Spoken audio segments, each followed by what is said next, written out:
Lisbon stands as the most pious capital in the world, while its harbors overflow with the riches of a global empire. Gold from the Brazilian mines flows through the Tagus River to decorate the altars of 300 holy churches. The city breathes a spirit of eternal devotion, as thousands of candles flicker in anticipation of a sacred morning. Yet the ground beneath this bastion of faith holds a secret that no priest or king could ever hope to anticipate. On this day of All Saints, the bells of every cathedral ring with a joy that is about to be silenced by the earth. The sun rises over a landscape of marble and tile, unaware that the very foundation of the city is destined to fail. A paradox of divine protection and geological reality prepares to collide in a moment that will redefine history. What if the total destruction of a kingdom was the only way to forge the path toward a modern and scientific era? The official records speak of a sudden catastrophe, but they often miss the deeper transformation of the human soul. Beyond the falling stones lies a mystery of how a religious society begins to question the very nature of its God.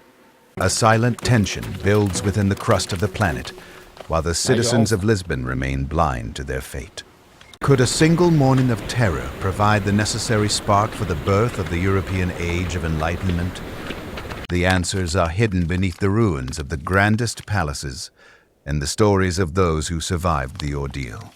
Listen closely to the echoes of the past as we uncover the revelation that changed the Western world forevermore. The stage is set for a drama that transcends the limits of physical damage and enters the realm of philosophy. It is the year 1755, and Lisbon is a vibrant tapestry of medieval charm and imperial magnificence. Merchant ships from the East Indies anchor in the deep waters of the harbor, carrying spices and precious silks. The Royal Ribeira Palace dominates the waterfront as a symbol of the absolute power held by the Portuguese crown. In the narrow streets of the Alfama district, the smell of roasting fish mingles with the sound of morning prayers. The city is a labyrinth of stone and wood, where every corner reveals a new chapel or a bustling marketplace. Wealthy nobles dressed in the finest European fashions walk alongside sailors from every corner of the known globe. The Inquisition maintains a strict order over the minds of the people, ensuring that tradition remains unchallenged. Thousands of pilgrims gather in the city squares to celebrate the holy feast with a fervor that is truly unmatched. The air is heavy with the scent of incense and the collective hope of a population seeking divine intervention. Lisbon is not merely a city, but a living monument to the triumph of the Catholic faith over the distant seas. Libraries are filled with ancient manuscripts and the latest discoveries from the navigators of the South Atlantic. The economy thrives on the trade of sugar and diamonds, creating a level of prosperity that is the envy of Europe. Grand fountains provide water to the thirsty crowds, while the architecture reflects a blend of styles and cultures. Every church is a masterpiece of gilded wood and intricate carvings designed to inspire awe in the heart of man. The people believe they live in a city protected by the saints and blessed by a fortune that will never expire. But the natural world operates on a schedule that does not respect the calendars of men or the rituals of kings. Deep beneath the Atlantic Ocean, the tectonic plates are moving with a force that has been building for centuries. The morning of November 1st begins with a clear sky and a gentle breeze that carries the promise of a calm day. Masses are being held in every parish as the faithful crowd into the naves to offer their prayers to the heavens. The first tremor is subtle, like the distant rumble of a carriage passing over the cobblestones of a quiet street. A strange silence falls over the markets as the birds take flight and the dogs begin to howl with a primal fear. Then the ground begins to heave like the deck of a ship in a violent storm, throwing people to their dusty knees. The sound of cracking stone fills the air as the massive walls of the churches begin to sway with a lethal grace. Dust rises from the falling plaster, blinding the worshippers who only moments ago were singing hymns of praise. The world, as they know it, is dissolving into a chaotic symphony of crashing masonry and desperate screams of terror. Huge fissures open in the earth, swallowing entire buildings and creating a landscape of jagged and broken ruins. The Grand Opera House, which was inaugurated only months ago, collapses into a pile of twisted wood and debris. Clouds of thick white dust turn the bright morning into a ghostly twilight as the sun is obscured from view. Survivors stumble through the streets looking for their loved ones, while the ground continues to shake and groan. The magnitude of the event is beyond anything the people have ever experienced in their long and storied history. But the earthquake is only the first act in a tragedy that is destined to strike the city from multiple fronts. Seeking safety from the falling buildings, thousands of people rush toward the open spaces of the riverfront. They gather on the marble docks of the Cais de Pedra, hoping that the water will provide a refuge from the chaos. Then, a strange phenomenon occurs, as the waters of the Tagus River begin to recede with an alarming speed. The riverbed is exposed, revealing sunken shipwrecks and lost treasures that have been hidden for generations. A wall of water 30 feet high is rushing toward the shore with the power of 1,000 charging stallions. The tsunami crashes into the lower city with a roar that drowns out the cries of those who are caught in its path. Ships are tossed like toys into the streets, and the elegant houses of the merchants are swept away by the tide. The force of the ocean reaches deep into the heart of the city, destroying everything that the earthquake spared. Water floods the cellars and the ground floors of the remaining structures, trapping many people in a watery grave. As the waves retreat, they carry the remnants of a once great civilization back into the depths of the Atlantic. The survivors who remain on the hills look down at a city that has been transformed into a wasteland of mud. However, a new threat emerges from the kitchens and the altars, where the morning fires were left unattended. Strong winds fan the small flames into a massive conflagration that begins to consume the wooden skeletons. The fire spreads with a relentless hunger, jumping from roof to roof and turning the ruins into a furnace of heat. Valuable libraries and art collections are turned to ash as the heat becomes too intense for anyone to approach. For 5 long days, the city burns with a light that can be seen from miles away by the passing merchant ships. The archives of the empire, containing the records of centuries of exploration, are lost forever in the flames. Smoke fills the sky as the people realize that their material world has been almost completely extinguished. The social order begins to break down as the survivors face the reality of a world without shelter or food. But in the midst of this devastation, a man of iron will begin to take control of the situation with authority. Sebastião José de Carvalho e Melo, later known as the Marquis of Pombal, emerges as the leader the city needs. His instructions are simple and direct, as he commands the people to bury the dead and take care of the living. The king is paralyzed by fear, but his minister sees an opportunity to rebuild Lisbon on a more rational basis. Military units are deployed to maintain order and to prevent the looting of what remains of the royal treasury. The Reconstruction is not just a matter of stone and mortar, but a fundamental shift in how the state functions. Pombal ignores the religious explanations for the disaster and focuses on the practical needs of the population. He orders the streets to be cleared and the first temporary shelters to be built for the thousands of homeless. The church leaders claim that the earthquake was a divine punishment for the sins of a decadent and corrupt city. But the minister counters this narrative by asserting that the laws of nature are the true cause of the tragedy. This intellectual conflict marks the beginning of a new era in Portuguese politics and social organization. The power of the Inquisition is challenged as the state takes over the responsibility for the public welfare. New laws are enacted to regulate the price of food and to ensure that the reconstruction benefits the whole city.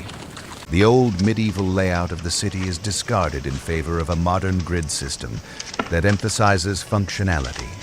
Every decision made in the wake of the fire is a step toward a more centralized and efficient administration. Architects and engineers are summoned to design buildings that can withstand the future tremors of the earth. The result is the creation of the wooden cage system, which provides a flexible and strong frame for the walls. This innovation represents one of the first examples of earthquake-resistant engineering in the Western world. The Baisha district rises from the ashes with wide avenues and uniform facades that reflect the spirit of order. Commerce begins to return to the harbor as the docks are repaired and the merchant ships find their way back. The loss of wealth is staggering, but the reconstruction provides a massive stimulus for the local economy. Thousands of workers migrate from the countryside to find employment in the grand project of building a city. The social fabric of Lisbon is rewoven as different classes of people work together to clear the massive ruins. But the impact of the earthquake is not limited to the borders of Portugal or the shores of the Atlantic Ocean. News of the disaster travels across Europe, sparking an intense debate among the greatest minds of the century. Voltaire and Rousseau engage in a philosophical battle over the meaning of suffering and the role of providence.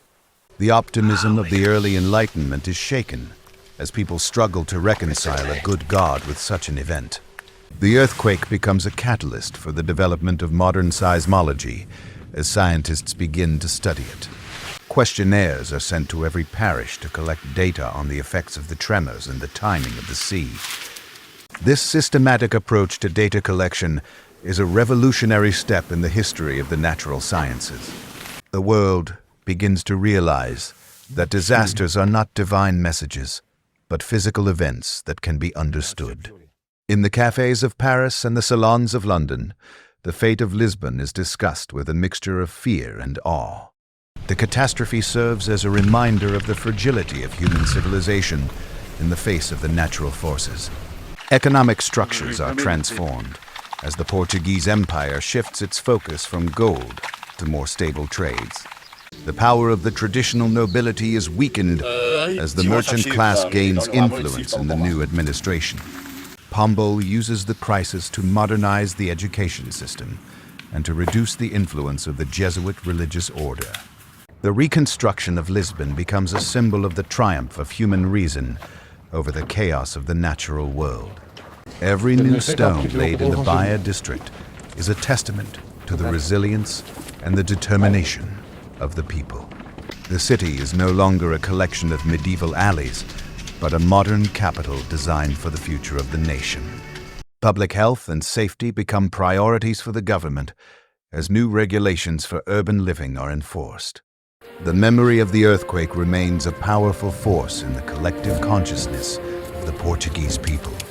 Stories of survival and courage are passed down through the generations, providing a source of national pride. The disaster did not break the spirit of the kingdom, but instead, it forged a new identity based on adaptation. Europe observes the rebirth of Lisbon with a sense of wonder as the city emerges stronger from its dark ordeal.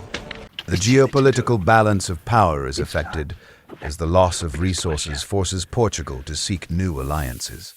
Trade routes are reorganized, and the colonial administration is reformed to meet the challenges of the new era.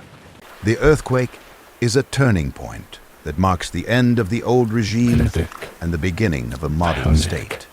Technological innovations born of necessity are shared with other nations facing similar seismic risks. The study of the earth becomes a legitimate field of inquiry, free from the constraints of religious dogma. Humanity learns that it must build with the awareness of the environment, rather than a blind faith in the sky. The legacy of 1755 is found in the very streets of the city that we can walk through today. It is a legacy of transformation, where a moment of total destruction led to a century of progress and change. The stones of Lisbon tell a story of a world that refused to stay buried, and a people who dared to dream again. In the face of the impossible, the human spirit found a way to navigate the ruins and to build a better future. The transformation of the city is a mirror of the transformation of the human mind during the Age of Reason. The morning of November 1st, 1755, remains a date that defined the course of Western history. It was the moment when the old world of absolute faith finally met the new world of empirical observation. The shock waves of the earthquake reached the farthest corners of the globe and the deepest parts of the mind. Everything changed in those 10 minutes of terror, as the foundations of an entire civilization were shaken. Nothing remained the same for the king, the priest, or the merchant who survived the fall of the Golden City. The open loop of destruction is closed by the reality of a modern Lisbon that stands tall on the river Tagus. Over 80% of the city was lost, but the spirit of the nation was reborn in the wide grid of the Baixa. The death toll was staggering, but the lessons learned in the rubble saved countless lives in the years to follow. The birth of seismology and the rise of rational urban planning are the true monuments to those who were lost. Europe was forever changed by the philosophical shift that occurred in the wake of the Great Lisbon tragedy. Today, the city is a vibrant and beautiful capital that remembers its past while looking toward the horizon. The earthquake was an end, but it was also a beginning for a society that learned to build with wisdom and care. The transformation is complete, and the legacy of the disaster continues to shape our understanding of the world. The city that the morning sun once threatened to destroy is now a beacon of human resilience and innovation. Join us as we continue to explore the dramatic transformations that have shaped the history of our global world.